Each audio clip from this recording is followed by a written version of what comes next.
It's time for coffee. It's time for tea.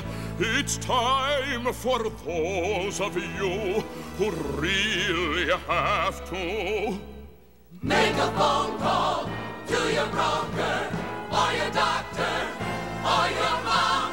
Be back soon and don't be late from doing business that just won't wait.